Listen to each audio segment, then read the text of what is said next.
자, 오늘은 종려주일이고 고난주간을 앞두고 있긴 하지만 우리가 계속 진행하고 있는 믿음의 문을 열다 시리즈를 계속하고 내일부터 이 고난에 대해서 본격적으로 묵상을 해보도록 하겠습니다. 아마 오늘 끝나고 부활절이 지나고 한 주, 두 주 정도, 그러니까 내용상으로는 한 주 정도 더 하면 될 것 같고요. 그리고 마무리하는 것까지 해서 한 두 주 정도 하면 우리가 믿음의 문을 열다 시리즈는 모두 마무리하게 되는 것으로 보입니다. 그러니까 내용은 총 10주였고 우리가 오리엔테이션과 마무리하는 것까지 합치면 한 12주 정도 했는데 참 잘 따라오셨습니다. 자, 이 믿음의 문을 열다 시리즈를 통해서 우리 믿음이 가지고 있는 내용을 확실하게 알고 혹시 예수를 아직 마음으로 영접하지 않고 조금 예수님과의 관계가 멀어져 있는 사람이 있다면 주님과 함께하는 인생이 얼마나 복된지를 깨닫고 믿음 안으로 들어오는 귀한 시간이 되었으면 좋겠습니다. 예수님께서 십자가에 달려 죽으신 이유는 우리의 죄를 씻어내기 위해서 이제 한 걸음 더 나아가신 순종의 발걸음이었습니다. 죄에 사로잡혀 죽음으로 살아가던 사람을 위해 대신 죽으시고 죄의 대가를 치르신 것이죠. 그리고 부활하셔서 우리에게 새로운 생명을 주셨습니다. 우리를 위하여 죽으시고 부활하신 예수 그리스도를 믿으면 구원을 얻습니다. 아멘이십니까? 아멘이시죠? 예수를 믿으면 구원을 얻습니다. 이렇게 구원을 얻은 사람들을 두고 새로운 생명을 받았다, 하나님의 생명을 얻었다, 영생을 얻은 자라고 이야기를 합니다. 그런데 우리가 구원을 얻었다, 영생을 얻었다라고 설명을 하면 대부분 사후세계에 관한 이야기로 생각하기가 쉽습니다. 그러니까 죽어서 천국에 가는 것, 죽어서 지옥에 가지 않고 천국 가는 것, 이것으로만 받아들입니다. 근데 그렇게 받아들이면 우리가 가지고 있는 믿음의 그 풍성한 내용을 하나도 맛보지 못하는 결과를 낳게 됩니다. 우리 구원 안에는 사후 세계보다 훨씬 더 풍성하고 깊은 내용들이 담겨 있기 때문이죠. 일단 죄인이 된 다음 우리에게 일어난 사건에 대해서 먼저 짚어보고 말씀을 계속 이어가는 것이 좋겠습니다. 믿음의 문을 열다 시리즈를 하면서 죄에 대해서 다루었고 그 다음에 죄의 결과에 대해서 다룬 적이 있습니다. 죄는 관계를 파괴시킨다는 말씀을 드린 적이 있죠. 하나님을 중심으로 살던 인간, 하나님과 사랑의 관계 속에서 살던 인간이 자기 중심으로 살게 되면서 하나님과의 관계가 적대적인 관계, 원수 관계가 되고 그 나머지 모든 관계도 그렇게 만들어 버렸다. 그것이 죄의 결과다 하는 이야기를 드렸습니다. 이 관계는 총 세 가지인데 첫 번째는 하나님과의 관계, 두 번째는 사람과의 관계, 세 번째는 모든 피조세계 자연과의 관계였습니다. 이 관계가 모두 적대적인 관계로 변해버렸다는 것이죠.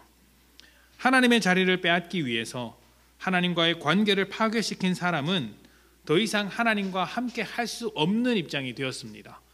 생명과 사랑의 근원이신 하나님과 함께 하지 못하니까 어디로부터 생명을 얻을 수 있겠으며 또 누군가에게서 사랑을 받을 수 있겠습니까? 없죠. 생명과 사랑이 없으니 삶에는 고통과 고난, 핍박, 절망이 가득하고 기쁨이 없습니다. 그래서 인간의 삶에는 참된 기쁨이 없는 상실된 기쁨으로 살아간다라고도 할 수 있죠. 하나님을 원수로 여기며 하나님께 대하여 투쟁하는 삶을 살고 있는 겁니다. 어떻게 투쟁합니까? 자기를 주장함으로써, 하나님의 뜻을 쫓아가는 것이 아니라 자기를 주장함으로써 하나님께 투쟁을 하고 있는 것이죠. 사람의 관계도 그렇습니다. 자기를 주장하면서 다른 사람을 돌보지 않습니다. 가장 가까운 가족이나 직장 동료와도 그렇게 되지 않습니까? 이게 따지고 보면 다 자존심 싸움이죠. 자기를 주장하는 싸움입니다. 왜 자존심을 내세우고 자기를 주장할까요? 하나님의 자리에 올라가려는 것이죠. 하나님의 자리에 올라가기 위해서 하나님 앞에서도 자기 주장을 하고 사람들 앞에서도 자기 주장을 하고 있더라. 자연과의 관계도 똑같습니다. 자연을 하나님의 통치가 이루어지는 장으로, 그런 장소로 보는 것이 아니라 사람이 자기 자신을 드러내기에 바쁜 자리가 되었습니다. 자기를 주장하는 것이죠. 자기를 주장하고 자기를 채우기에 급급해서 자연을 보존하거나 다스리지 않고 파괴합니다. 자연 안에 있는 것을 파괴시키며 빼앗아오죠. 언제 이 약탈과 파괴를 멈추게 될까요? 더 이상 빼먹을 것이 없을 때, 아니면 득보다 실이 많을 때입니다. 요즘 환경 문제로 온 나라가 이제 협약도 맺고 이렇게 하자 저렇게 하자 방송에서도 나오고 많이 이야기를 합니다. 왜 그럴까요? 더 나아갔다는 다 죽기 때문이죠. 그래서 죽지 않을 만큼 그 한계치를 정해놓고 거기에서 이제 왔다 갔다 조절을 하는 것입니다. 빼먹을 수 있을 만큼 빼먹으려고 하는 것이죠. 그러니까 죄로 인해서 모든 관계 속에서 사랑이 사라져 버렸습니다. 하나님과의 관계도 그렇고 사람과의 관계도 그렇고 자연과의 관계도 그렇게 되었습니다. 사랑이 있는 것처럼 보이더라도 굉장히 왜곡되고 삐뚤어진 사랑이 있습니다. 한번 생각해 보십시오. 왜 우리는 사랑을 지속하지 못할까요? 왜 선한 의도를 가지고 한 일이 왜 자꾸 이렇게 틀어지는 경험을 하게 될까요? 사랑과 선함의 근원이신 하나님이 없고 스스로 그것을 만들어내야 하다 보니까 자꾸 불량품만 만들어내는 거예요. 불량품만. 예를 들어서 가정에 대해서 한번 이야기해 봅시다. 가정은 하나님께서 만드신 최초의 공동체입니다. 자, 그렇다면 하나님께서 만드신 최초의 공동체라고 한다면 하나님께서 만드신 그 가정의 의미를 먼저 알아야 합니다. 묵상해야죠. 그런데 그렇게 하질 않습니다. 자기를 주장하기에 바빠서 내가 생각하는 가정, 내가 생각하는 부모로서의 역할, 내가 생각하는 결혼, 내가 생각하는 아내와 남편으로서의 역할만 생각하기에 바쁩니다. 그런데 그것이 의도는 좋을지 모르나 의도대로 되지 않는 경우가 굉장히 많고, 또 그 의도를 깊이 파고 들어가면 선한 의도가 아니라 자기를 주장하기 때문에 나오는 의도라는 것을 알 수 있습니다. 하나님 없이 스스로 만들어가기 때문이죠. 이렇게 사랑의 관계를 살아가지 못하는 인생이 얼마나 비극적이겠습니까? 게다가 스스로 만들지도 못하고 구원하지도 못하니 남아있는 것은 절망과 죽음밖에 없죠. 사람이 맺을 수 있는 관계의 끝이 다 이렇다는 것입니다. 죽음의 삶을 사는 것이죠. 죄가 만들어낸 죽음의 삶을 살아가는 것, 이것이 인생이다. 그런데 사랑이신 하나님은 여전히 죄인에 불과한 사람을 용서하고자 하셨고 그 죄를 씻기 위하여 십자가에 달리셨습니다. 사람은 하나님과의 관계를 끊어버리고 원수가 됐는데 하나님은 그 관계를 끊지 않고 여전히 사랑해 주신다는 것이죠. 우리는 관계를 끊어버리고 원수로 만들었으나 하나님은 우리를 원수로 대하지 않았습니다. 그 관계를 지속하셨던 것이죠. 그래서 구원을 하신 거예요. 구원은 하나님께서 우리가 파괴했던 관계들을 회복하시는 과정이라고 할 수 있습니다. 뭐라고요? 구원은 우리가 파괴시켰던 그 모든 관계를 하나님께서 다시 회복시키는 과정이다. 가장 먼저 우리와 하나님과의 깨진 관계가 회복됩니다. 그리고 그렇게 회복된 관계로서 무엇이 회복될까요? 사람과 사람과의 관계가 회복되고 자연과 사람과의 관계, 자연과 우리와의 관계가 회복되는 것이죠. 사랑의 통치, 우리가 태초에 해야 했던 그 사랑의 통치가 다시 시작되기 시작하는 것입니다. 여러분, 그 천국이 어떤 곳일까요? 천국, 우리 죽어서 천국 간다고 하지 않습니까? 단순히 죽지 않고 영원히 사는 곳이라고 한다면 그게 좋을까요? 좋습니까? 영원히 사는데 저는 영원히 앞에서 설교하고 있고 여러분은 영원히 거기 앉아서 설교를 듣는다고 해봅시다. 좋습니까? 좋다고 좀 해주십시오. 그래야 되는 거 아닙니까? 제가 안 좋습니다. 피곤합니다. 힘들어요. 지루하죠. 그렇게 영원히 살면 뭐합니까? 재밌게 살아야죠. 즐겁게 살아야죠. 성경은 이 천국에는 영원한 기쁨이 있다고 했습니다. 이 기쁨이 어디로부터 오는 기쁨이겠습니까? 우리가 천국에 대해서 설명할 때 영원히 예배하는 곳이라는 이야기를 하죠. 예배하는 기쁨이 있다고 이야기를 하죠. 그 기쁨이 어디로부터 오는 것이겠습니까? 완전한 관계 속에서 오는 기쁨인 거예요. 하나님과 사람과 자연이 조화로운 관계를 이루고 온전한 관계를 이루고 있으니 멈출 수 없는 기쁨이 솟아나는 곳, 그곳이 천국인 것입니다. 구원을 받은 우리는 아직 천국에 간 것은 아니지만 회복된 관계 속에서 그 천국의 맛을 보면서 살아갑니다. 그러면 그 맛이라는 것이 어디서부터 나올까요? 관계 속에서 나오는 거예요. 오늘 우리가 살아가면서 하나님과 깊이 관계를 맺을 때 나오는 기쁨, 그것이 천국에서 우리가 맛볼 것이고 천국에서 누려야 할 것이고 지금 우리가 맛보는 것입니다. 사람과 사람 사이에서 사랑이 회복되어서 누리는 그 기쁨, 그것이 천국에서 더 온전한 형태로 맛보게 되는 것이죠. 자연을 다스리면서 얻는 우리의 기쁨, 자연 환경을 볼 때 기쁨이라든지 자연 안에서 우리가 어떤 업적을 이루었을 때 얻는 기쁨, 성취감들 같은 것들이 있지 않습니까?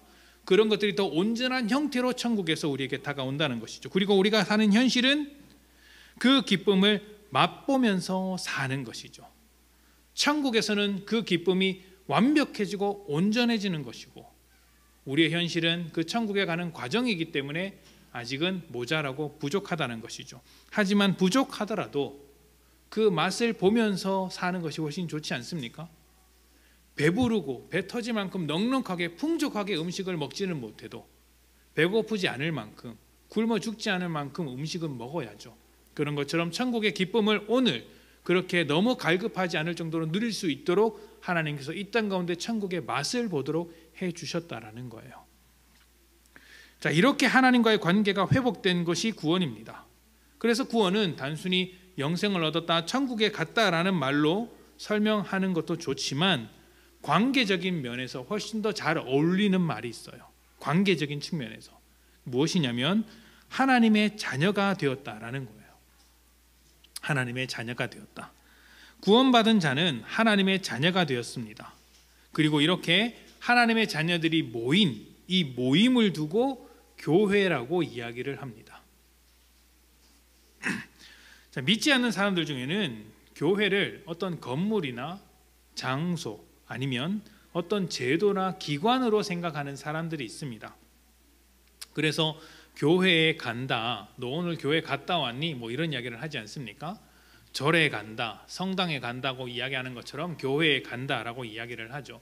그런데 이것은 교회에 대한 의미를 정확하게 설명하는 말은 아닙니다. 가시적으로 눈에 보이는 것이 교회 건물이고 또 이제 이 장소이기 때문에 교회에 간다라는 말이 완전히 틀렸다라고 말할 수는 없지만 교회가 가지고 있는 말을 그 의미를 정확하게 설명할 수 있는 단어는 아니라는 거예요. 절이나 성당은 장소나 건물이 맞습니다. 그래서 그곳에 간다라는 표현이 정확합니다. 그런데 교회는 아니죠. 교회가 모인다. 우리가 교회로서 모인다라는 표현이 맞습니다. 교회에 간다가 아니라 교회로 모인다. 왜냐하면 교회는 건물이나 장소가 아니기 때문이죠. 교회라는 말은 헬라어로 에클레시아라고 합니다. 에클레시아는 불러냄을 받은 자, 불러내다, 밖으로 불러내다 이런 뜻을 가지고 있는데요. 그 아테네, 그러니까 그리스 시대의 아테네에서 그 시의회, 그러니까 시민들의 총회, 민회 이런 것들을 에클레시아라고 불렀습니다. 도시국가에서 어떤 중대한 일을 결정할 때 시민들이 모여서 그곳에서 민주적인 절차로서 이렇게 결정하지 않습니까? 그 결정하기 위해서 사람들이 모여든 그 모임을 에클레시아라고 불렀던 거예요. 그렇다면 교회를 말하면서 에클레시아라는 단어를 가져온 것은 그 단어로 설명하고자 하는 어떤 내용이 있어서겠죠. 그냥 그 단어를 가져와서 하나님의 모임을 설명한 것은 아니지 않겠습니까? 말씀을 좀 보도록 하겠습니다. 고린도전서 1장 1절부터 3절입니다.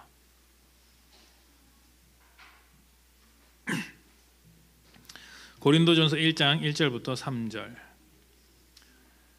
함께 읽어볼까요? 시작. 하나님의 뜻을 따라 그리스도 예수의 사도로 부르심을 받은 바울과 형제 소수대네는 고린도에 있는 하나님의 교회 곧 그리스도 예수 안에서 거룩하여지고 성도라 부르심을 받은 자들과 또 각처에서 우리 주 곧 그들과 우리의 주 되신 예수 그리스도의 이름을 부르는 모든 자들에게 하나님 우리 아버지와 주 예수 그리스도로부터 은혜와 평강이 있기를 원하노라. 아멘. 자, 바울이 고린도 교회 편지를 쓰면서 교회란 어떤 존재다. 너희는 교회고 너희는 이런 존재다라는 설명을 해준 대목이 있습니다. 2절인데요. 바울은 교회를 같은 의미를 가지고 있는 두 가지 이야기로 설명을 했습니다. 첫 번째는 교회는 그리스도 예수 안에서 거룩해지고 성도라 부르심을 받은 자들이라는 거예요. 여기서 성도라 부르심을 받은 자들이라고 이야기를 하고 있는데 이 부르심을 받은 자들이 바로 에클레시아입니다. 에클레시아. 그 다음으로 우리의 주 되신 예수 그리스도의 이름을 부르는 모든 자들이라고 이야기를 합니다. 우리의 주 되신 예수 그리스도의 이름을 부르는 모든 자들. 자, 그런데 성경을 보면 나더러 주여 주여 하는 자마다 다 천국에 들어가는 것이 아니라고 이야기를 했습니다. 그러니까 주여 주여 하는 자마다 다 천국에 들어가지 않는다는 것은 들어가는 사람도 있고 들어가지 않는 사람도 있다는 것이죠. 그러니까 그것이 말로 주여라고 말하는 것이 아니라 그 말이 담고 있는 어떤 의미가 있고 그 의미를 마음에 품고 살아가는 사람이 진짜 주님을 부르는 사람이라고 할 수 있는 것이죠. 자, 이것이 무엇인지 한번 봅시다. 로마서 10장 9절부터 10절입니다.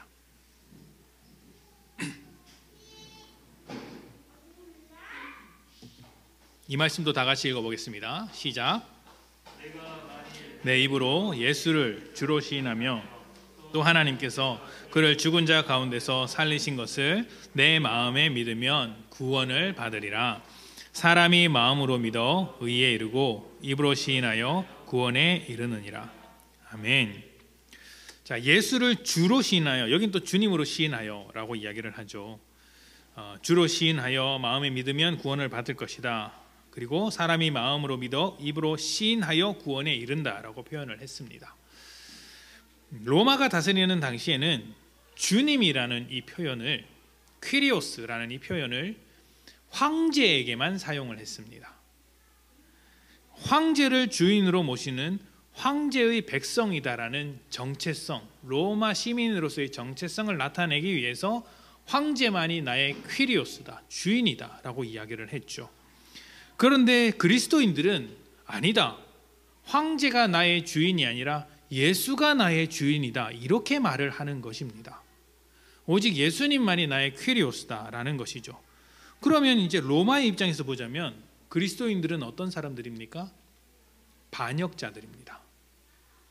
반역자들이죠. 황제에 대해서 반역하는 자는 죽임을 당합니다. 동서고금을 막론하고 모두가 그랬습니다. 역적은 다 죽는 것이죠. 그러니까 죽음의 위험 앞에서도 예수님께서 나의 주인이라는 고백을 거두지 않는 사람들, 예수님을 주인으로 모시고 살아가는 사람들, 그들이 교회다 이렇게 선언을 하고 있는 거예요. 이것을 오늘날 우리에게 적용시켜 보자면 이렇게 이야기할 수 있습니다.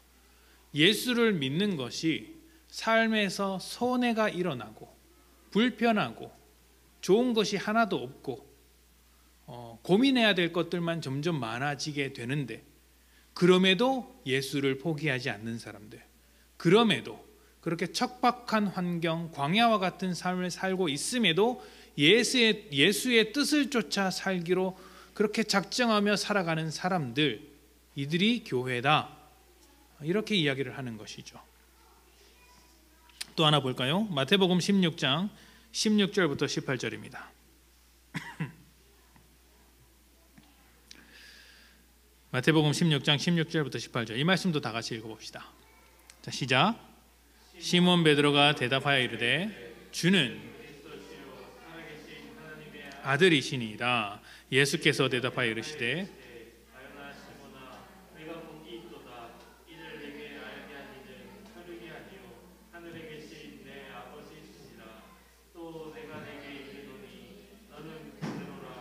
내가 이 반석 위에 내 교회를 세우리니 음부의 권세가 이기지 못하리라.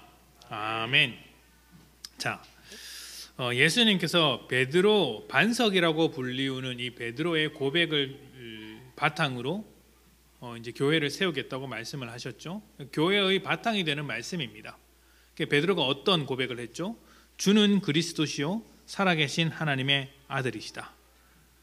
그러니까 교회는 예수님을 주님으로 고백하는 것과 동시에 그 주님을 그리스도이자 살아계신 하나님의 아들로서 고백을 해야 합니다.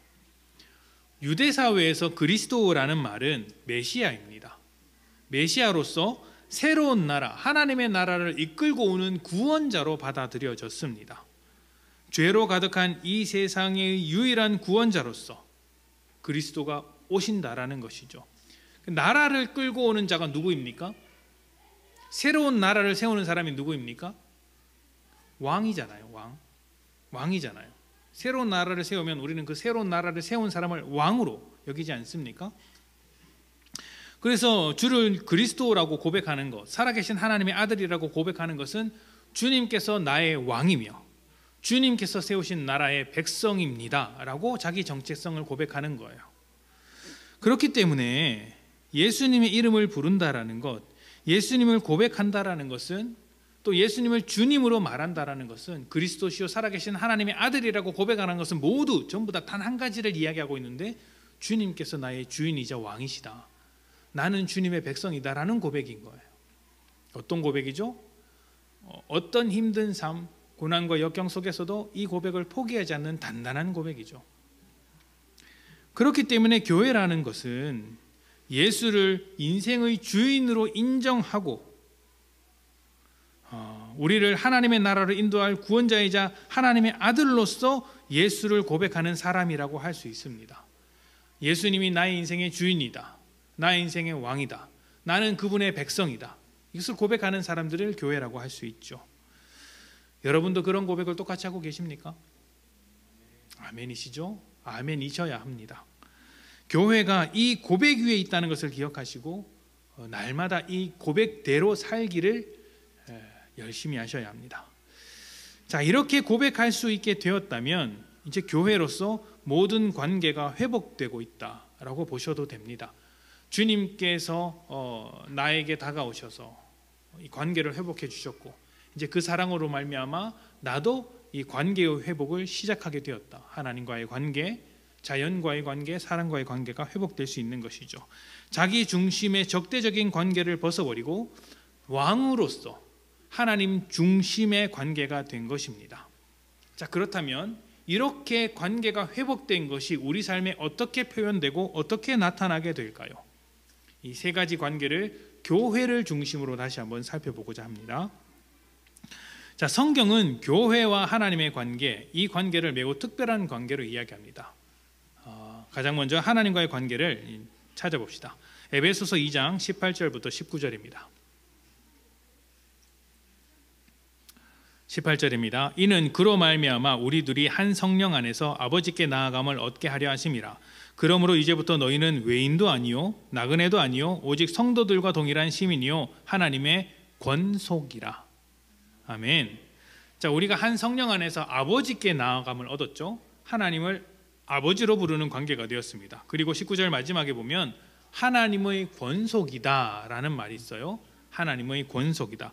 여기서 권속이라는 말이 한 집에 모여 사는 사람들, 즉 가족을 이야기해요. 우리는 하나님을 아버지로 부르고 아버지 대신 하나님은 우리를 자녀로 불러주십니다. 하나님과 우리는 한 가족이 된 것이죠. 여러분, 살면서 만나게 되는 관계 중에 가장 특별한 관계가 무엇입니까? 부모와 자녀의 관계죠. 부모와 자녀의 관계보다 특별한 관계는 없습니다. 또 가족이 가장 끈끈하고 단단하게 결속된 관계 아닙니까? 다른 사람이면 조금 마음이 틀어지면 안 보면 그만인데 가족은 봐야 됩니다. 그만큼 단단하게 결속된 관계죠. 하나님과 우리가 그렇게 단단하게 결속되어 있고 뗄 수 없는 관계가 되었다라는 겁니다. 부모와 자식의 관계처럼 그렇게 단단하게 엮였다는 것이죠. 그런데 여러분, 부모와 자식 관계를 더 특별하게 만들어주는, 다른 관계보다 더욱 특별하게 만들어주는 힘은 어디서 나오는 것일까요? 무엇 때문에 더 특별한 관계가 되는 것일까요? 그 관계를 특별하게 만들어주는 것은 사랑 때문입니다. 그래서 사랑이 없는 부모 자식의 관계는 남보다 못한 천륜을 저버릴 수 있는 관계가 될 수 있고, 사랑이 없는 가족은 원수가 되기 쉽습니다. 온갖 꼴을 다 보지 않습니까? 사랑이 있으면 가족의 그 약점도 품을 수 있지만, 사랑이 없으면 이제 보기 싫어지는 것이죠. 가장 기본적인 사랑으로 이루어진 부모 자식과의 관계처럼 하나님과 우리가 사랑으로서 단단하게 묶여진 것입니다. 그런데 이 사랑이 누구의 사랑입니까? 우리가 만든 사랑이 아니라 하나님의 사랑으로 단단히 묶여진 것이죠. 그래서 세상 그 누구도 하나님의 사랑에서 우리를 끊을 수가 없는 겁니다. 요한복음 17장 26절입니다. 17장 26절. 이 말씀 다 같이 읽어볼까요? 자, 시작. 내가 아버지의 이름을 그들에게 알게 하였고 또 알게 하리니 이는 나를 사랑하신 사람이 그들 안에 있고 나도 그들 안에 있게 하려 함이니이다. 아멘. 자, 요한복음 17장은 예수님의 기도입니다. 대제사장의 기도라고도 이야기하는데, 십자가에 달리시기 전에 기도하신 거예요. 자, 여기에 보면 나를 사랑하신 사랑이 그들 안에 있다라는 표현이 있습니다. 그러니까 나를 사랑하신 사랑이 그들 안에 있게 하기 위해서 지금 이 기도를 한다라는 것이죠. 그냥 읽으면 하나님께서 예수님을 사랑하셨듯이 하나님께서 그들도 사랑해 주십시오, 내게 사랑을 주신 것처럼 그들에게도 사랑을 주십시오라는 말처럼 보이는데 그렇지가 않습니다. 왜냐하면 이 기도하기 전에도 하나님은 사람을 이미 사랑하고 계시기 때문입니다. 사랑하셔서 예수님이 오셨지 않습니까? 그러니까 그들에게 하나님의 사랑이 넘치도록 해주십시오라는 기도를 할 필요가 없죠. 이미 사랑하시니까. 이 말은 그런 의미가 아니라 이런 의미입니다. 하나님께서 예수님을 사랑하신 그 사랑이 그들 가운데 있어서, 그러니까 교회 가운데 있어서 교회도 예수님을 사랑할 수 있게 해 주십시오라는 말이에요. 하나님께서 예수님에게 주신 그 사랑이 교회 안으로 들어가서 교회도 예수님을 사랑할 수 있도록 해 주십시오라고 요청을 하는 것입니다. 하나님도 사람을 사랑하시죠. 예수님도 사람을 사랑하시죠. 그런데 사람은 하나님을 사랑하지 않습니다. 그래서 하나님의 사랑이 사람 속으로 들어가서 사랑하도록 만드신 거예요. 관계를 회복하시는 것이죠. 예수님을 사랑하는 마음이 우리에게 있고 예수님도 우리 안에 있는 것, 바로 이것을 사랑으로 한 마음이 되었다, 사랑이라는 마음으로 하나가 되었다, 묶였다, 이렇게 설명할 수 있겠죠. 사랑으로 연합한 것입니다. 교회는 삼위일체이신 하나님, 성부 하나님, 성자 예수님, 보혜사 성령님, 이 세 분과 절대로 떨어질 수 없는 사랑의 관계가 되었습니다. 하나님과의 관계가 완전히 회복된 것이죠. 누가 시작한 관계죠? 하나님께서 시작하셔서 완성하신 관계입니다. 자, 이 관계를 에베소서에서는 이렇게 이야기를 합니다. 에베소서 2장 22절부터 23절입니다. 또 만물을 그의 발 아래 복종하게 하시고 그를 만물 위에 교회의 머리로 삼으셨느니라. 교회는 그의 몸이니 만물 안에서 만물을 충만하게 하시는 이의 충만함이니라. 아멘. 하나님과의 관계가 회복된 교회는 어떻게 됩니까? 방금 읽은 에베소서 말씀에서는 예수님이 머리가 되고 교회는 몸이 된다, 이렇게 관계를 설명하고 있습니다. 머리와 몸은 뗄 수 없는 관계죠. 한 사람입니다. 그것처럼 교회와 예수님이 하나다, 연합했다라고 이야기를 하고 있는 것이죠. 그렇기 때문에 교회는 그 회복된 관계 안에서 머리 되신 예수님의 뜻을 먼저 살핍니다. 깨어진 관계였을 때는 자기 중심으로 자기를 내세우는 인생이었으나 이제는 예수님께서 우리의 머리가 되셨기 때문에 머리의 뜻을 주장하는 거예요. 나를 주장하는 것이 아니라 예수를 주장하는 것이죠. 그리고 몸으로서 그 뜻을 따라 사는 것입니다. 우리가 생각은 머리가 하지만 행동은 몸이 하지 않습니까? 그런 것처럼 예수님께서 뜻을 정하셨으면 우리가 그 뜻대로 살아가는 것이죠. 머리 대신 예수님의 뜻대로 살아가는 것, 성령님께서 하신 말씀대로 쫓아가는 것, 하나님의 뜻과 계획을 분별하여 살아가는 것, 이 모든 것이 예수님의 몸이라는 예수님의 몸으로서의 교회가 해야 할 일들이라는 것이죠.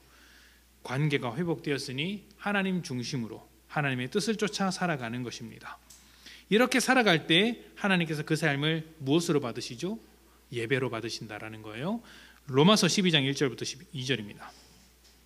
로마서 12장 1절부터 2절. 1절은 제가 읽고 2절은 여러분이 읽도록 하겠습니다. 그러므로 형제들아 내가 하나님의 모든 자비하심으로 너희를 권하노니 너희 몸을 하나님이 기뻐하시는 거룩한 산 제물로 드리라. 이는 너희가 드릴 영적 예배니라. 너희는 이 세대를 본받지 말고 오직 마음을 새롭게 함으로 변화를 받아 하나님을 선하시고 기뻐하시고 온전하신 뜻이 무엇인지 분별하도록 하라. 아멘. 우리가 우리의 삶을 드릴 때 그것을 예배로 받으시죠. 그 예배의 내용이 무엇입니까? 이 세대를 본받지 않는 것, 마음을 새롭게 함으로 변화를 받아 하나님의 선하시고 기뻐하시고 온전하신 뜻이 무엇인지 분별하는 것. 분별하는 것으로 끝나지 않겠죠? 그 뜻을 따라 행하는 것. 그 삶이 하나님께서 예배로 받으시는 삶이라는 겁니다. 그러니까 회복된 관계로서 하나님의 뜻을 쫓아가는 삶을 하나님께서 예배로 받으십니다. 그런 측면에서 교회는 예배하는 공동체입니다. 공동체라는 이름으로서 이렇게 모여서 예배하며 하나님의 뜻을 서로에게서 찾고 이 말씀 가운데 찾습니다. 그리고 그 말씀대로 살기로 작정을 하죠. 그리고 삶으로 흩어져서 여러분이 살고 있는 그 현장으로 돌아가서 그 하나님의 뜻에 순종하며 예배합니다. 이것이 하나님과의 관계가 회복된 사람들에게서 나오는 모습이에요. 예배하는 삶을 사는 것이죠. 하나님의 뜻을 쫓아 예배하는 삶. 그래서 예배가 무너진다라는 것은 하나님의 뜻을 쫓아 사는 것이 무너지는 것과 마찬가지며 하나님과의 관계가 무너졌다고도 볼 수 있는 거예요. 교회 안에서만 하나님의 뜻을 묻고 있으면 어떻게 됩니까? 교회 안에서만 하나님과의 관계가 온전한 것처럼 보이지만 삶으로 돌아가서는 그런 삶을 살지 않고 관계가 다 파괴되는 거예요. 여러분, 그게 온전한 관계라고 할 수 있습니까? 부부가 있는데 집 안에서는 부부 생활을 하는데 집 밖에 나가서는 부부처럼 살아가지 않는다, 남처럼 살아간다라고 하면 그게 온전한 관계예요? 하나님과 우리가 관계가 회복되어서 하나님의 뜻을 쫓아가는 것이 이 교회 안에서 뿐만 아니라 삶으로 나아가서도 해야 하는 거예요. 삶에서도 예배를 드려야죠. 그것이 온전한 관계라고 말할 수 있지 않습니까? 그렇기 때문에 우리는 신앙에 있어서 예배를 가장 기본적으로 지켜야 합니다. 주일날 이 자리에 오서 드리는 이 예배도 기본적으로 지키고 삶으로 드리는 예배도 기본적으로 지켜야 합니다. 이 자리에 와서 예배를 드리는 것을 소홀하게 여긴다면 삶에서 과연 온전한 예배를 드릴 수 있을까? 의문이 듭니다.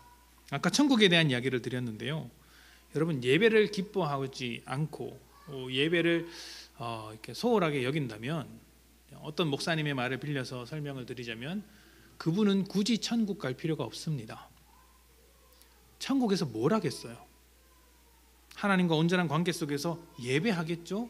예배라는 것은 하나님의 뜻을 쫓아가며 그 뜻을 주신 하나님께 감격해서 찬양하고 감사하는 삶을 사는 것인데, 예배를 지루하게 여긴다면, 예배를 의미 없이 여긴다면 천국에는 뭐하러 갑니까?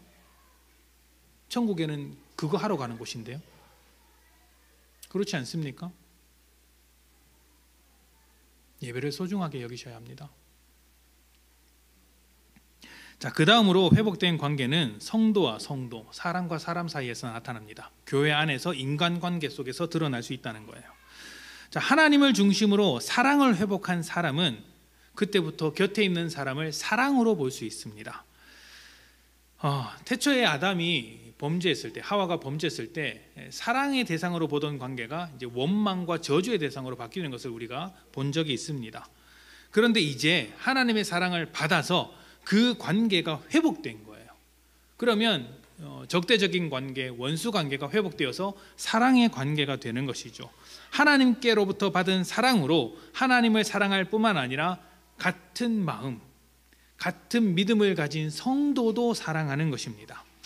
자, 특별히 에베소서에는 교회 안에서의 인간관계, 또 교회 안에서의 여러 가지 관계를 건물로서 표현한 사례가 있습니다. 말씀을 좀 볼까요? 에베소서 2장 20절부터 22절입니다. 제가 오늘 말씀을 준비하면서 이제 본문이 굉장히 또 많잖아요. 근데 이 본문 하나하나가 우리에게 다른 설교도 마찬가지겠지만 오늘 이렇게 제가 이렇게 보고 있는 본문들이 하나하나가 좀 중요한 말씀들이 많이 있구나라는 생각이 들었습니다. 그래서 오늘 설교에 나오는 본문들을 좀 마음 깊이 받아들이시고 가급적이면 기억하시고 그렇게 하셨으면 좋겠어요. 자, 에베소서 2장 20절부터 22절입니다. 함께 읽어보겠습니다. 시작. 너희는 사도들과 선지자들의 터 위에 세우심을 입은 자라. 그리스도 예수께서 친히 모퉁이 돌이 되셨느니라. 그의 안에서 건물마다 서로 연결하여 주 안에서 성전이 되어가고 너희도 성령 안에서 하나님이 거하실 처소가 되기 위하여 그리스도 예수 안에서 함께 지어져 가느니라. 아멘.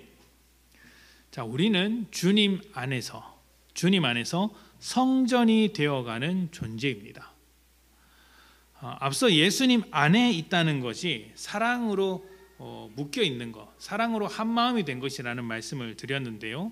그 말, 사랑으로 연합하게 된 것, 한 마음이 된 것을 여기서는 연결되었다라고 표현을 하고 있어요. 이 당시에는 건물을 지을 때 이런 식으로 지었습니다. 땅이 있으면 가장 먼저 모퉁이 돌, 모서리에 가장 중요한 돌을 하나 놓습니다. 그리고 그 옆으로 돌을 차곡차곡 놓는 거예요. 그리고 그 위로도 돌을 하나씩 차곡차곡 쌓아 올라가는 겁니다. 그러니까 하나하나 옆으로 가면 이 돌이 삐뚤어졌는지 아니면 제대로 놓였는지를 확인하기 위해서 다른 옆에 있는 돌과 함께 모퉁이 돌을 딱 보는 거예요. 그래서 반듯하게 놓여져 있으면 그 건물은 똑바로 올라가는 것이고, 그렇지 않고 중간에 막 삐뚤삐뚤해 있으면 그 건물은 엉망이 되는 것이죠. 그렇게 연결되어 있는 것이 교회라는 겁니다. 교회 안에서 성도와 성도와의 관계라는 거예요. 무슨 의미죠? 모퉁이 돌 대신 예수님을 본받는 삶으로써 옆 사람에게 영향을 끼치고 있다라는 거예요. 내가 예수님 옆에 놓인 돌입니다. 그리고 그 옆에 또 다른 성도가 놓였습니다. 그리고 그 옆에 놓인 성도는 나를 통해 예수님을 보는 거예요. 예수님 옆에 놓인 돌은 예수님을 닮아야 하고, 그리고 그 옆에 있는 성도는 나를 통해서 예수님을 또 만나야 합니다. 이렇게 온전하게 예수님을 닮아가는 것으로 서로 연결되면 그 건물은 어떻게 돼요? 온전한 건물이 되어져 가는 것입니다. 성전이 되어가는 것이죠. 그래서 함께 지어져 간다라고 하는 거예요. 함께 지어져 간다. 참 아름다운 모습의 공동체죠. 서로 사랑하면서 서로 은혜를 끼치고 그렇게 아름답게 자라가면 얼마나 좋겠습니까? 그런데 현실을 보면 어떻습니까? 현실을 보면 교회 안에서 사랑으로 묶인 공동체다운 모습이 있으십니까? 여러분들이 지금까지 겪어온 교회들 가운데 그렇게 사랑으로 충만한 교회의 모습이 많았습니까? 아니면 갈등하면서 다투고 조금 아픈 모습의 교회들이 많이 있었습니까? 다른 교회 이야기할 필요 없이 우리 교회 이야기를 해볼까요? 우리 교회는 어떻습니까? 제가 속속들이 알지는 못하지만 사람들이 많이 모인 건 아니지만 조금 모였지 않습니까? 그래도 20-30명 이렇게 모여서 앉아 있는데 이 가운데 없을까요? 교회 안에는 참 신기하게도 내가 싫어하는 유형의 타입의 사람들만 모여드는 것 같습니다. 성격이 잘 안 맞는 사람들이 있고 상식에서 벗어난 사람들이 모이는 경우도 있습니다. 말이 앞서는 사람이 있고 또 섣부르게 행동하는 사람도 있습니다. 또 이것도 저것도 안 하는 사람도 있죠. 말도 안 하고 행동도 안 하고 멀찍이 뒤에 물러서서 그냥 교회만 왔다 갔다 하는 사람들도 있죠. 또 민망하고 부끄럽지만 아주 부도덕한 목회자들도 있습니다. 사건과 같이 돈을 목적으로 종교 사업을 벌이는 사람들이 있습니다. 교회가 뭐 돈을 완전히 무시해야 한다 이런 말을 드리는 것이 아니라 목적이 돈이 되는 거예요. 각종 성범죄에 연루되어서 비리에 연루되어서 교회에 치명적인 아픔을 주는, 치명적인 타격을 주는 목회자와 성도들이 있습니다. 많습니다. 그래서 목회자를 볼 때, 성도들을 볼 때 사랑으로 묶인 공동체다운 모습을 찾아보지 못할 때가 정말 많습니다. 참 아프죠. 아프죠. 뭐 저라고 다르겠습니까? 그래서 믿는 사람들을 볼 때 무엇이라고 손가락질합니까? 가식적인 사람들이라고 이야기를 합니다. 이기적인 사람들이라고 이야기를 합니다. 너무 아픈 말이죠. 믿는 자라면 세상 사람들보다 좀 더 나아야 하는 것 아니냐. 그런데 왜 교회 다니는 것들은 하나같이 그 모양이냐 라고 이야기를 하는 사람들이 있습니다. 비판합니다. 그리고 사랑을 말하면서도 사랑하지 않는 교회에 신물이 나서 등을 돌리는 사람들이 있죠. 저는 그런 분들의 마음이 충분히 이해되면서도 그분들이 매우 중요한 한 가지를 놓치고 있다라는 생각을 하게 됩니다. 정말 중요한 한 가지를 놓치고 있어요. 무엇을 놓치고 있느냐면 복음을 놓치고 있어요. 복음을. 세상에는 인간적으로 훌륭한 사람들이 참 많습니다. 목회자인 저와 비교를 해봐도 저를 놓고 이렇게 비교를 해봐도 비교할 수 없을 정도로 훌륭한 인품을 가진 분들이 성도님들 중에도 많이 계시고 세상 사람들 중에도 많이 있습니다. 저는 그리 좋은 인품을 가진 사람이 아닙니다.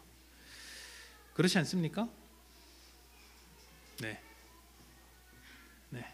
제가 원하는 답을 아실 텐데 이렇게 안 하시는 거 보니까 확실한 것 같습니다. 여러분은 잘났습니까? 여러분은 잘났습니까? 세상 중에도 있고 성도님 중에도 많이 계시죠. 그런데 여러분 하나 여쭤보겠습니다. 인품이 좋은 사람이 거룩한 사람입니까? 인품이 좋은 사람이 하나님의 자녀가 되는 것입니까?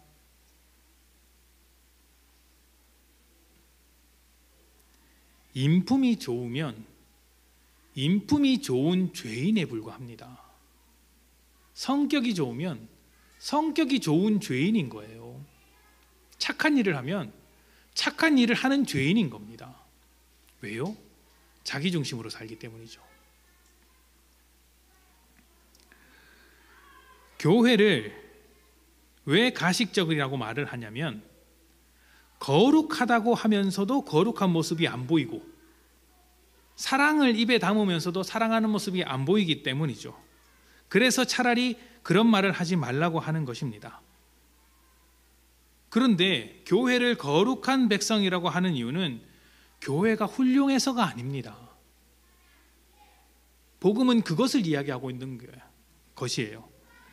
성도에게 사랑의 마음이 있다고 하는 것은 그들의 인품이나 성도들의 마음에 정말 사랑이 막 샘솟아나서 그렇게 말하는 게 아니에요. 여기에 세상이 이해 못할 복음의 비밀이 있는 거예요. 우리의 거룩함은 우리가 만든 게 아니라 하나님께서 주신 거예요. 우리는 거룩하지 않은 사람이 맞아요. 우리는 못나고 이기적이고 가식적인 사람이 맞아요. 그런데 그런 사람을 불러다가 거룩하다고 받아주시는 겁니다. 그게 하나님의 사랑이에요. 너는 거룩한 하나님의 자녀가 될 수 없는 자격의 사람인데 그런 사람임에도 내가 너를 사랑하기 때문에 그 자격을 그냥 줄게 라고 해주시는 거예요. 세상은 그렇지 않죠. 세상은 거룩한 삶을 살아야 거룩한 사람이라고 이야기를 합니다. 거룩한 모습을 보여줘야 거룩한 사람이구나 라고 인정을 합니다. 거룩하지 못한 사람이면 너는 거룩한 사람이 아니야 라고 이야기를 하죠. 근데 하나님은 네가 거룩한 사람이 아니지만 내가 너를 거룩하다고 인정해 줄게 라고 하시는 거예요. 이것이 복음과 세상의 차이예요. 그러니까 교회에 대한 실망감을 느껴서 자꾸 떠나가는 사람들은 이 복음의 비밀, 이 복음의 놀라운 사실을 제대로 이해하지 못하는 거예요. 세상처럼 교회를 바라보고 있는 거죠. 그게 안타까운 거예요, 여러분. 안타까운 거예요, 그게.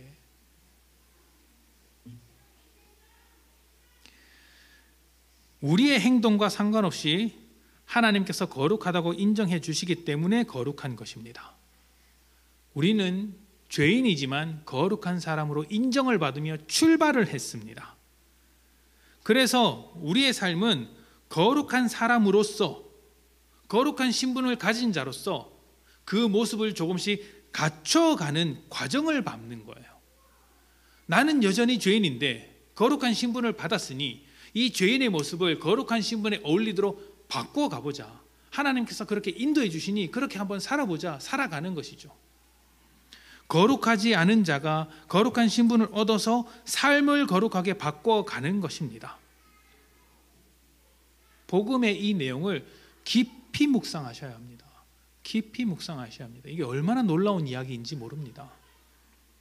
이 생각이 여러분 안에 자리 잡히면 인간관계가 달라질 거예요. 여러분, 세상을 살아가는 그 관점이 너무 달라질 거예요. 세상에는 없는 이야기니까. 우리는 거룩하다고 말하면서도 우리가 죄인인 것을 인정을 합니다. 그렇지 않습니까? 그래서 목회자들이 잘못하면 뭐라고 합니까? 목회자도 사람이야, 이렇게 이야기하죠. 근데 그게 정확한 고백이에요. 무슨 성직자라고 해서 그게 아니라 똑같은 죄인인 겁니다. 모세라고 다를까요? 다윗이라고 다를까요? 베드로, 바울과 다를까요? 다 죄인입니다. 다 죄인. 다 죄인인데 하나님께서 그를 불러다가 거룩하게 만드셨고 거룩한 삶을 만들어 가도록 계속 밀어주시는 거예요. 도와주시는 거예요. 우리는 우리가 죄인인 것을 인정합니다. 그것이 가능한 이유는 죄인을 용서하시며 구원하시는 하나님의 사랑과 은혜가 있기 때문입니다. 그런데 세상은 그런 은혜가 없죠. 그래서 스스로 죄인이라고 인정할 수가 없어요. 인정하는 순간 그 절망감 속에서 어떻게 헤어나올 수 있겠습니까? 나는 죄인인데 해결책이 없어요. 그러면 죽어야죠. 그래서 죄인으로 인정하지 않는 겁니다. 세상은 죄인으로 인정하지 않으니 세상이 거룩해질 수 없는 것이죠. 읽은 에베소서에는 함께 지어져 간다라고 했습니다. 우리는 완성된 건물로서 존재하는 것이 아니라 예수님께서 시작하신 그 길을 함께 걸어가고 있는 자들, 지어져 가는 자들입니다. 만들어지고 있는 중이라는 것이죠. 그래서 부족한 것이 많습니다. 인정을 합니다. 교회 안에서 일어나는 모든 갈등과 부족함은 그 만들어지고 있는 중에 아직 메우지 못한 그 틈이 있어서고 그 틈으로부터 자꾸 죄가 새어나오는 것입니다. 우리는 뭘 해야 돼요? 건물을 지을 때 틈 없이 단단하게 만들어야 되는 것처럼 그 죄가 새어나오는 틈을 자꾸 메워가는 것이죠. 날마다 더 거룩한 사람으로 만들어져 가는 것입니다. 성장해 가는 것이죠. 거룩한 사람이 아니었으나 거룩한 사람으로 만들어져 가는 인생들. 여전히 우리는 죄인이지만 하나님께서 거룩하다 인정을 해주심으로 도와주시는 인생들, 그것이 교회입니다. 에베소서 4장 1절부터 3절입니다.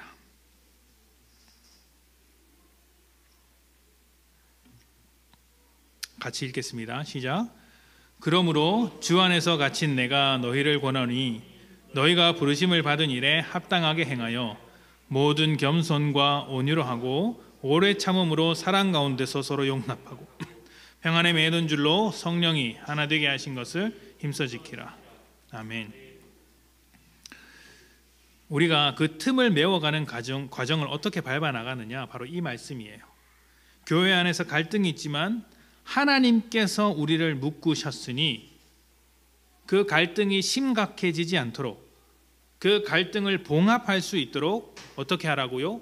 모든 겸손과 온유로 하고 오래 참음과 사랑으로서 서로 용납하는 것입니다. 자, 모든 겸손과 온유, 오래 참음과 사랑으로서 서로 용납함, 이 네 가지가 대표적으로 소개되고 있는데 이 네 가지가 비슷한 성격 하나를 가지고 있어요. 뭐냐면 자존심을 굽히는 거예요. 자기 자존심을 굽히는 거예요. 보십시오. 겸손한 것, 굽히는 것이죠. 온유한 것은 어떤 것입니까? 온유함의 대명사인 모세를 생각해 봅시다. 모세는 이 온유함의 대명사라는 평가를 받을 때 무슨 일이 있었냐면 모세의 형 아론과 그 누이 미리암이 모세의 리더십을 공격했어요. 너만 선지자냐? 너만 하나님을 만났냐? 우리도 하나님을 만났다. 근데 왜 너 그렇게 그 자리에 서 있느냐? 막 공격을 했어요. 그때 모세가 침묵했어요. 가만히 있었어요. 자존심을 접은 것이죠. 그것이 온유함입니다. 오래 참음, 이거 뭐 말할 필요도 없고요. 그리고 사랑 가운데서 서로 용납하는 것. 이 사랑이 어떤 사랑이죠? 주님께서 우리를 받아주신 사랑으로 우리를 용납하는 거예요. 근데 주님께서 하늘 보좌를 내리시고 십자가에 달려 죽으셨잖아요.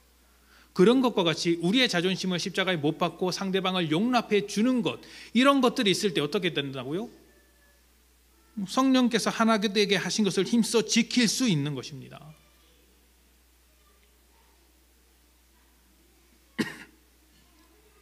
하나님께서 저 가식적인 죄인들, 이 부족한 목회자를 사랑하라고 공동체로 묶어주신 거예요. 이토록 내 성격에 안 맞는 저 성도, 말하는 것마다 내 마음을 힘들게 하는 저 교인, 하필이면 같은 교회 다녀서 속상한데 왜 주님은 나를 하나로 묶으셨나? 이 공동체, 이 교회 가운데 나오게 하셨나? 이 일을 시키려고요. 이 일을 시키려고 하나님께서 하나로 부르신 것을 힘써 지키라고.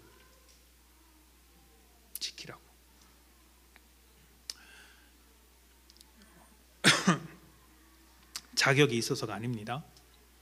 사랑할 만해서 사랑하는 게 아닙니다. 자격이 없고 사랑받지 못할 것 같지만 그냥 하나님께서 사랑을 해주시는 것처럼 우리도 하나님께서 받은 사랑 때문에 사랑을 하는 것이죠. 은혜로운 사랑을 하는 것입니다. 교회는 그런 사랑이 충만한 공동체여야 하고 그런 관계로 날마다 회복되어야 합니다. 자, 그런 관계로 회복되어야 한다는 것을 이미 완성된 것으로 착각하지는 마십시오. 아직 부족하다라는 의미입니다. 그러나 조금씩 바꿔갈 것입니다. 그래서 요구하시는 거예요. 교회 안에서 여러 가지 관계들이 있고 제일 상처받고 교회 안에서 제일 이제 빠져나가게, 그러니까 교회를 나오지 않게 되는 가장 큰 요인 중에 하나가 관계입니다. 그렇지 않습니까? 우리가 많이 보았지 않습니까? 예수님과 우리는 한 몸이죠, 한 사람이죠. 손가락이 떨어져 나가면 그 손가락은 살아있는 것입니까? 죽은 것입니까? 죽은 것이죠. 그러니까 어떤 성도가 인간관계 때문에 나와 갈등해서 교회 밖으로 나갔다, 그 성도가 영적으로 죽은 것이라고도 볼 수 있어요. 누가 죽였습니까? 그 사람을 받아주지 못하고 사랑하지 못한 내가 죽인 거예요. 그 죄를 하나님께서 물으시지 않겠어요? 신앙이라는 건 생각보다 무거운 것입니다. 무겁지만 귀한 것입니다. 부족한 목회자를 받아주시고 저보다 조금 낫지만 그래도 부족한 성도들을 서로 받아주십시오. 정말 필요한 겁니다. 자, 마지막으로는 세상과 교회의 관계입니다. 세상은 하나님의 통치를 펼치는 장입니다. 하나님의 형상으로서 우리가 세상을 온전하게 통치할 수 있다면 이 피조 세계, 하나님께서 만드신 이 피조 세계는 그 기능을 충분히 잘할 수 있습니다. 하지만 우리는 죄인이 되었고 하나님의 통치를 잘 하지 못하죠. 그래서 피조 세계인 이 자연을 포갑하기 시작했습니다. 파괴하기 시작한 것이죠. 자, 로마서 8장 19절부터 21절입니다. 피조물이 고대하는 바는 하나님의 아들들이 나타나는 것이니 피조물이 허무한 데 굴복하는 것은 자기 뜻이 아니요 오직 굴복하게 하시는 이로 말미암음이라. 그 바라는 것은 피조물도 썩어짐의 종로로 단 데서 해방되어 하나님의 자녀들의 영광의 자유에 이르는 것이니라. 아멘. 자, 하나님의 형상인 사람이 제 역할을 못하고 있습니다. 그렇게 해서 어떻게 됩니까? 피조물도 제 역할을 못하고 있는 거예요. 피조물이 어떤 상태입니까? 죄라는 허무한 곳에 굴복하고 있는 상태입니다. 제 기능을 못하고 굴복하고 있으니까 너무 답답하겠죠. 그래서 피조물들이 바라는 것이 하나가 있는데 자연이, 온 세상, 온 피조물들이 제 기능을 발휘할 수 있도록 하나님의 통치, 사랑의 통치를 할 수 있는 하나님의 자녀들이 나타나는 것, 이것을 기다리고 있는 거예요. 교회는 세상이 제 기능을 발휘할 수 있도록 움직일 수 있는 힘을 가지고 있습니다. 정의가 사라진 사회 속에 하나님의 정의를 부르짖을 수 있습니다. 도덕이 사라진 시대 속에 하나님의 선하심을 선포할 수 있습니다. 유혹과 음란이 가득한 시대에 무엇이 정결한 것이고 무엇이 기쁜 것인지를 가르쳐 줄 수 있습니다. 그것이 교회입니다. 여기서 생각을 조금 더 확장한다면 직장 생활을 하는 것도 자연히 이 피조물들이 제 기능을 다하도록 제 기능을 다할 수 있도록 하나님께서 부르신 자리라고 생각할 수 있어요. 우리의 직장이 말입니다. 세상은 이 직장을 단순히 돈을 버는 공간으로 생각을 할 것입니다. 그런데 우리는 하나님의 뜻을 이루기 위해서 일을 합니다. 농부는 땅으로부터 소산을 얻으라고 하신 하나님의 뜻을 이루기 위해 일을 하는 사람입니다. 어부는 그 일을 바다에서 이루어내죠. 도시에서 일하는 사람은 도시가 주는 여러 가지 유혹들을 끊어내고 도시가 주는 그 긍정적인 기능을 잘 수행할 수 있도록 일하는 사람들입니다. 공적인 역할을 하는 사람은 공적인 영역에서 그 일을 해내고 노동자는 노동자로서, 기업가는 기업가로서 하나님의 뜻을 이루기 위해서 일을 합니다. 학교에서 가르치는 자는 사람들이 하나님의 풍성한 그 지혜를 가질 수 있도록 선한 모양으로 가르쳐야 하고, 소방관들은 나가서 불을 끌 때 사람들의 재산에 피해가 없도록 하나님의 평안을 누릴 수 있도록 그 일을 이루기 위해서 불을 끄는 것이죠. 각자 그 역할들이 있지 않습니까? 그 기능들을 온전하게 이루어내는 것이 우리가 가지고 있는 직업으로서의 소명입니다. 그 일을 통해, 우리의 일을 통해 하나님의 뜻을 이루고 온 세상이 제 기능으로 움직일 수 있도록 일을 하는 것이죠. 그래서 우리는 교회로서 자연을 온전하게 통치하며 잘 활용합니다. 그리고 잘 보존합니다. 잘 관리합니다. 이것이 왜 교회를 통해서만 가능한지 아십니까? 이 모든 것을 창조하신 하나님의 뜻을 아는 것이 교회밖에 없기 때문이에요. 사람은 자기 생각대로 자기를 주장하기 위해 이 모든 것들을 사용하느라 파괴합니다. 나만 잘 되면 되니까. 그래서 입으로는 자연을 보호해야 한다고 하면서도 사실 그 삶을 들어가 보면 그냥 자기 편한 대로 살죠.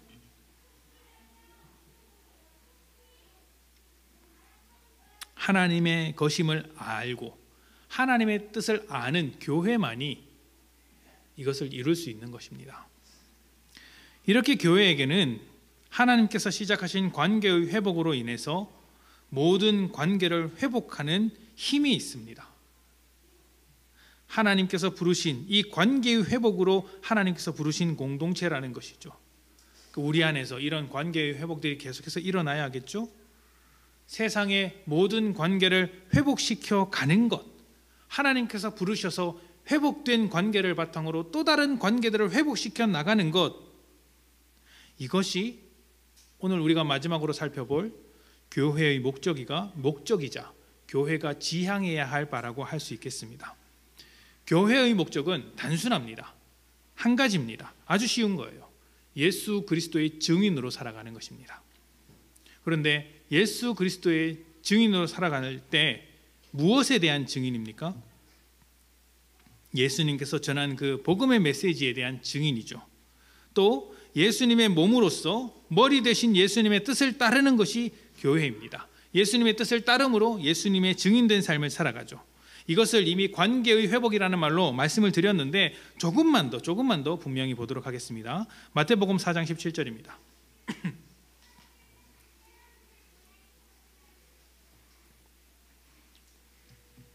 다 같이 읽읍시다. 자, 시작. 이때부터 예수께서 비로소 전파하여 이르시되 회개하라 천국이 가까이 왔느니라 하시더라. 아멘. 예수님은 항상 이 천국의 메시지, 하나님 나라의 메시지를 선포하셨습니다. 하나님 나라가 가까이 왔다. 예수님께서 천국을 우리에게 가지고 왔다 하는 것이죠. 그리고 우리도 바로 이 메시지를 똑같이 전하는 거예요. 하나님의 나라가 여기에 있다. 예수님께서 가져오신 하나님의 나라, 그 모든 관계가 회복된 천국이 바로 이 자리에 우리에게서 이루어지고 있다라고 선언을 하는 것이죠. 천국은 모든 관계가 온전해져서 그 기쁨을 누리는 곳이라고 말씀을 드렸습니다.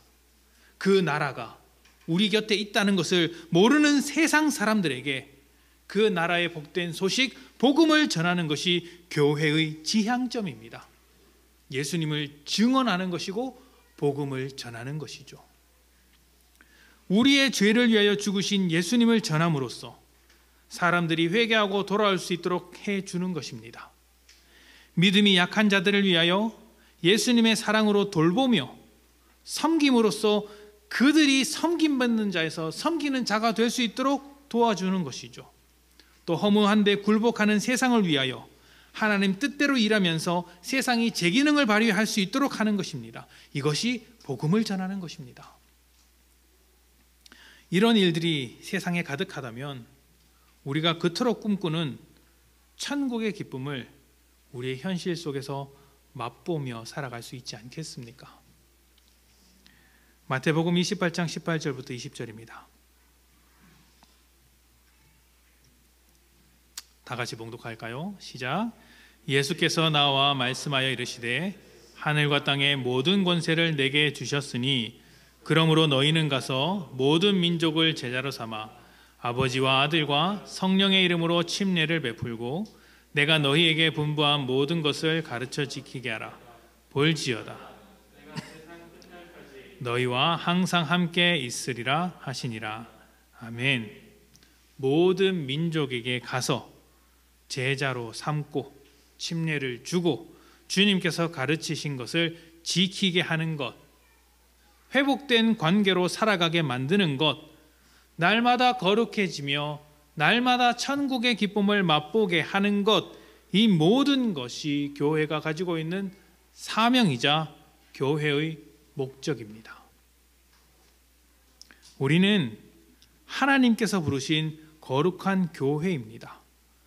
우리가 잘해서 교회가 된 것이 아니라, 거룩해진 것이 아니라 하나님께서 먼저 시작하신 사랑입니다. 이 사랑을 받은 우리가 가만히 숨어 지낸다면 세상 그 누가 하나님의 사랑을 알 수 있겠습니까? 우리가 해야죠. 우리가 전해야죠. 우리가 그 사랑을 드러내야죠. 교회로서 하나님과 온전한 관계를 만들어 가십시오. 하나님을 사랑하고 예배하는 삶을 살아가십시오. 교회로서 성도들과 온전한 관계를 맺으십시오. 서로 연결되어 사랑으로 한 마음을 품고 먼저 섬기십시오. 숨지 마십시오. 뒤에서 비판하지 마십시오. 비판하는 것은 사람을 살리는 것이 아닙니다. 비판하는 그것으로 너희도 똑같이 비판을 받게 될 것이다 라고 말씀하신 것이 예수님입니다. 우리는 사랑을 해야 합니다. 낮은 마음으로 나와서 섬겨야 합니다. 예수님의 마음으로 먼저 섬길 때 우리는 죽어가는 영혼을 살릴 수 있는 거예요. 교회로서 모든 세상, 모든 자연, 모든 피조물들과 온전한 관계를 맺으십시오. 자기의 기능을 적절하게 발휘할 수 있도록 우리는 하나님의 뜻대로 일하면서 살아가십시다. 교회로 부르신 주님의 뜻을 기억하며 복음을 전하시는, 회복된 관계 안에서 복음을 전하며 살아가시는 복된 성도님들이 되시기를 축복합니다. 기도합시다.